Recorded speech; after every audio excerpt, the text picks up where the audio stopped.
जिस देश के 47% मिनिस्टर्स ने खुद ये बात मानी हो कि उनके ऊपर क्रिमिनल केसेस हैं, जिस देश के लॉ मेकर्स ही लॉ ब्रेकर्स बन के बैठे हो, उस देश से अब विश्व गुरु बनने की उम्मीद सिर्फ कागजों में ही करो तो बेहतर है।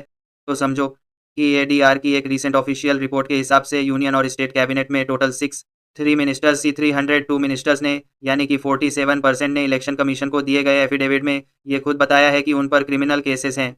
पर इससे ज़्यादा शॉकिंग बात यह है कि इनमें से 174 मिनिस्टर्स के खिलाफ जो केसेस हैं, यानी कि 27% वो सीरियस नेचर के हैं, जैसे बॉर्डर किडनैपिंग और महिलाओं के खिलाफ किए गए अत्याचार। समाचार आया कि ये कितनी बड़ी बात है। जिन लोगों को हमने प्रतिनिधि के रूप में देश के और हमारे लिए कानून बनाने की जिम्मेदारी दी है, उनकी धोती खुली तो पता चला कि सबसे ज़्यादा कानून की ऐसी तैसी तो वही कर रहे हैं। जब इन पर देखो बीजेपी के 336 मिनिस्टर्स में 136 मिनिस्टर्स पर क्रिमिनल केसेस और 88 पर सीरियस क्रिमिनल चार्जेस हैं। ऐसे ही कांग्रेस के 45 मिनिस्टर्स पर क्रिमिनल, 18 पर सीरियस केस। टीडीपी ने तो हद पार कर दी, एक को छोड़कर सभी पर क्रिमिनल केस। आम आदमी पार्टी 16 में से 11 पर क्रिमिनल केस और 5 सीरियस केस।